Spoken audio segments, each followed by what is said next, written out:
This colony is in dire straits for sure. If you're just joining us, this guy with the yellow hat on, the pharaoh headdress, is Pala. He's a noble. He's from the Fallen Empire. And our mission is to house him for 12 days. And in exchange, the Empire will give us a ride off this planet into a nice glitter world. Although you can see by all the dead bodies around that this has proven quite difficult. We're trying to quickly repair as quickly as we can. And I don't know why that guy just shot a mortar off to the north. He was supposed to shoot this horde of people that are attacking us. We have some barricades built up in our base. But this happened last time. And luckily for us, some stragglers from the Empire are still around. And they're coming through the base at the same time the pigs are coming in. So again, they help us fight off this raid. So all in all, the Empire completely devastated one raid for us.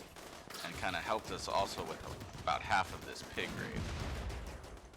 They do take. If you notice there in the beginning of that fight, Starboy died. And the reason that's important is because, well, Starboy is our spiritual leader and prophet. He was the one that said that we should ally with the Empire. He was the one that said that Blade, Chewie, and Strider, our three children, would help lead us off of this world. And he's also the one that immediately got shot in the head by the pigs on that first battle. I guess I shouldn't say first battle. That was like the 6th or 7th battle of this Endgame. But that was the first fight against the pigs. This fight is against over 160 tribals, which is kind of entertaining just to sit back and watch. My people have created a testudine, or a tortoiseshell formation by the turrets in order to try to fend this off. My frag thrower is actually doing a decent job this time and getting some grenade kills. And they somehow managed to get them pushed back. Although word of a second raid, which I think is the 8th raid, starts to dishearten them a little bit because now a lot of my people are wounded. Not only are they wounded, they're hungry, they're tired, sleep deprived, fatigued, they're shell-shocked. They've seen more dead bodies than anyone ever should really see in their lifetime. I think one of them, my frag thrower, I think just threw an errant grenade right there and hit Blade. Or Beards, I mean. But now there are hundreds of bodies everywhere. My base is entirely covered with bodies. The only good thing about this scenario right now is that it's the middle of winter. So luckily, all of these bodies aren't rotting and turning into stink rot, which causes lung rot. This raid, though, is setting up mortars to attack us. So we're going to have to counter mortar them. The issue is that we don't have a lot of people that are healthy or happy or alive. Also, one of the tribals, when they fled through my bug trap, through the throne room, and set off the fire trap that I had staged. So now not only did they ruin my throne room, they also ruined the bug trap that was set up for any type of incoming infestation in the mountain. So this is not going well. Pala, I think, is eating a lavish meal, but is starting to sense the desperation. Pala's overall doing okay, but just got in a social fight with their own guard, which you saw at the beginning of the game. I don't understand, and tons of my people have been getting in social fights throughout this endgame, way more than ever happens just when I'm normally playing. I probably had like 3 or 4 pairs of people start getting into social fights. I do get some rounds off though, and it causes them to attack me, which it's kind of like, what's better, sitting back and taking a bunch of mortars or calling them in to attack me? I think the plan at this point is for them to just come in. My people are pretty much devastated. They do as much drugs as they can, and they square up to kind of face this next push. Although we're only halfway through the 12 days. So I think that Pal is starting to have doubts about my colony's ability to defend him.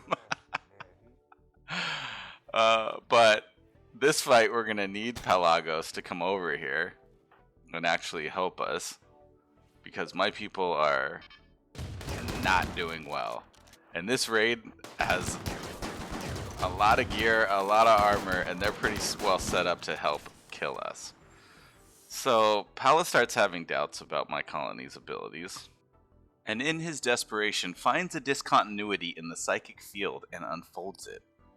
This has the potential to release a massive amount of psychic energy, with every creature in range but outside of the safe inner circle driven violently insane. This will also put Pala into a coma and destroy diplomatic relations with others.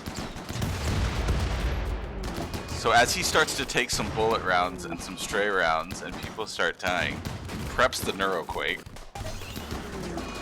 and releases it.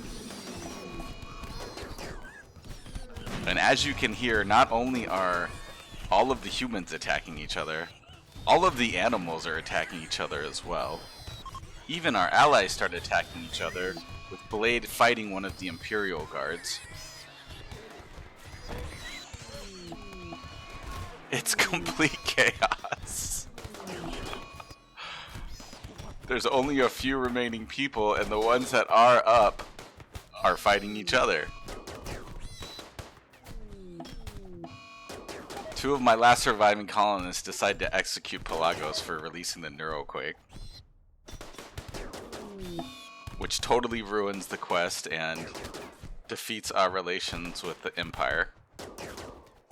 I think at this point, because all of the snow in the entire field is stained red, that they don't really give a crap anymore.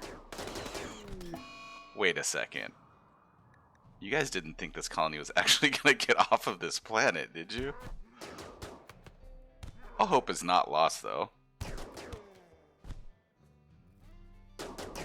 From death comes rebirth. That is the Rimworld. The few stragglers that remain, however, are proving quite annoying.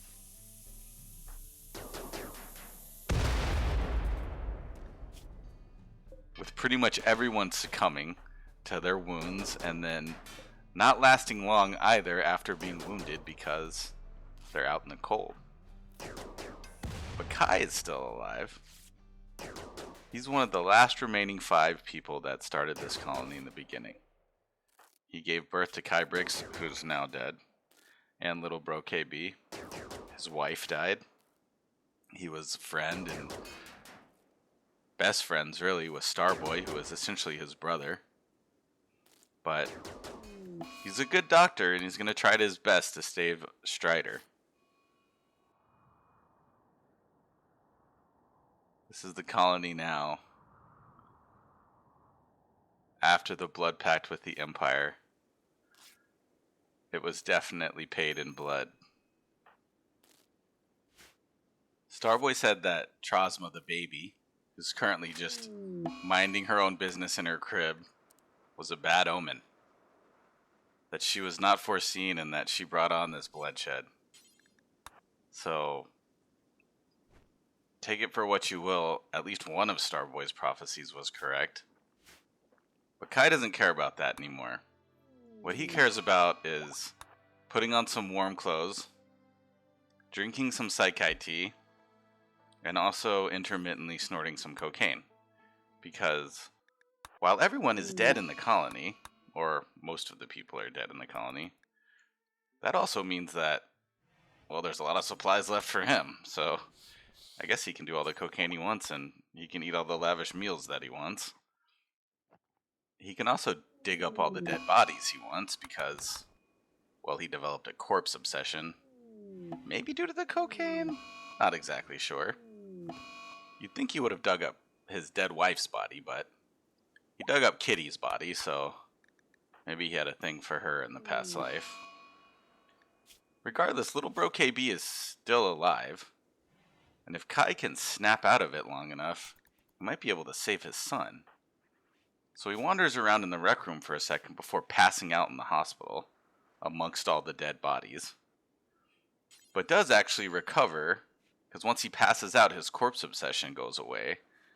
And he's able to bring little bro KB into the hospital and heal him. So now there's 3 people alive. And after he takes a break for a second, he's actually able to heal one of the horses too. That wasn't completely dead.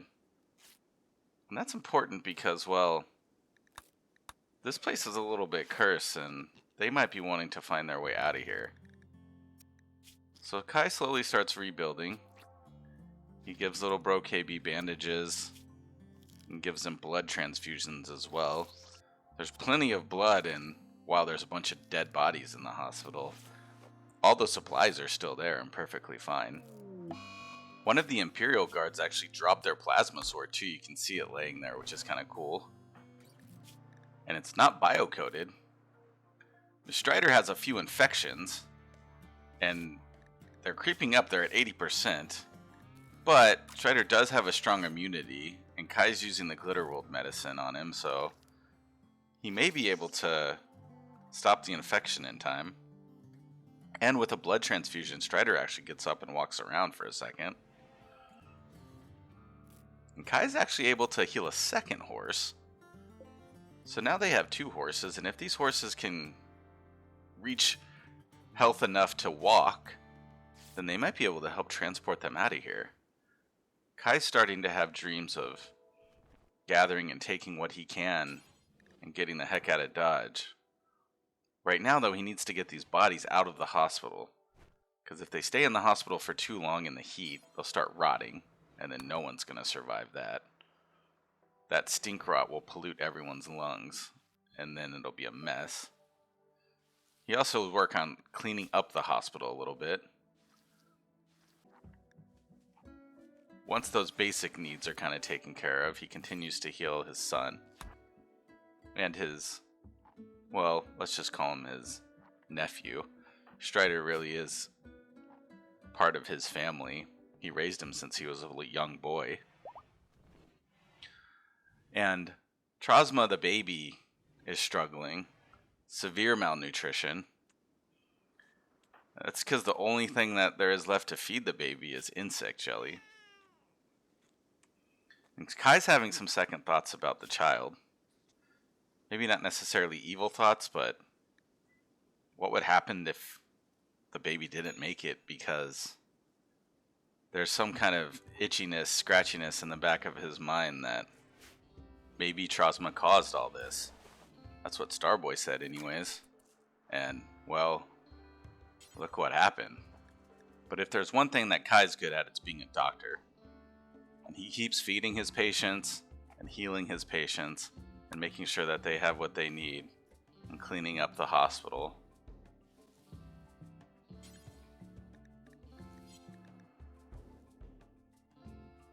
And he starts to think, hey, how are these horses doing? They're resting and sleeping. That's a good sign, because resting and sleeping means able to walk. Unconscious means unable to walk. But resting and sleeping means we might be able to abandon this colony. Move on to a new frontier. Maybe a new start. There's going to be some mourning and some grief involved. But if we bring all of the Psychite tea and all of the cocaine and the best weapons that we have, then maybe the 3 of us can start a new place to live. We have plenty of food. So that's what they do. They heal up the best they can and they grab the 2 horses. The horses somehow survived that onslaught. That's just the odds, I guess. In a battle like that, hundreds and hundreds of people, hundreds of animals, 3 people and 2 horses survived. There's a couple pigs here and there, but I think mostly they're just focused on getting the horses loaded and getting them out of here. Kai, though, grabs the child and brings the child over to the caravan, but maybe out of spite, maybe because he's still super high, just dumps the baby in the snow, which is not a great place for a baby. At this point, I think they don't even care or don't even know what they're doing enough to comprehend caring for a young baby. So they start putting on their warm clothes, their parkas, their fur pants, because the armor they're wearing is not going to keep them warm enough in this winter, at least.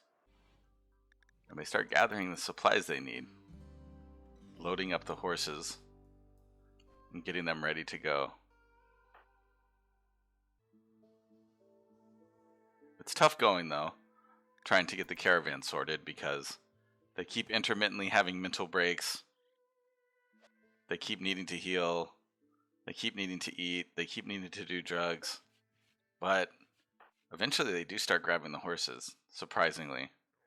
And they start walking to the edge of the map. And while it's sad and they're leaving a lot of stuff behind, over 700 days in this colony, 2 grand thrones built, 20 colonists dead, not counting all the prisoners and slaves that died, hundreds and hundreds of thousands of dollars of wealth left behind.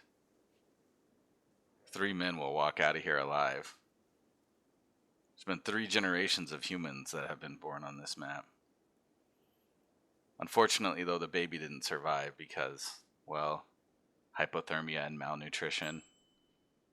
While sad, I don't know really how sad they are, because in some parts they blame the child for their own defeat. And it's an easy thing to do, blame another, especially in a time like this. Almost like a piece of fate. They need something to hold on to. And if it's the fact that Trozma caused their downfall, then maybe they'll find something else to bring them hope in the future. And so they settle in new land.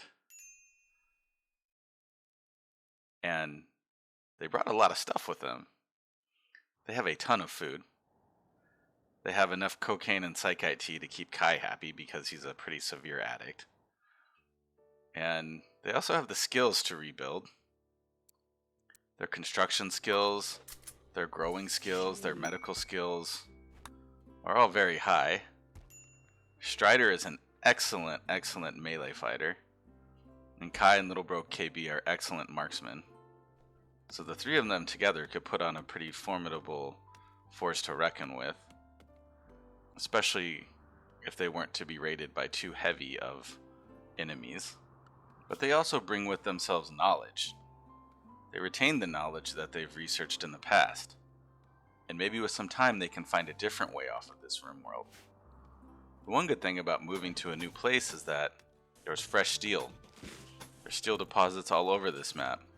And they have the technology and the experience to use it properly this time. First thing they do, though, is get a roof over all of their supplies so they don't start deteriorating. And they also set up a place for them to sleep. Just like in the beginning. Just like when Kai first walked onto the first map with Starboy and his wife Brixbay and Sweetlow and Frank. Except this time he's starting over with his son and his nephew. They don't have much right now, and they're pretty serious grief. But the future is not totally cloudy. It will take a year or so for them to get over the loss of their friends and loved ones.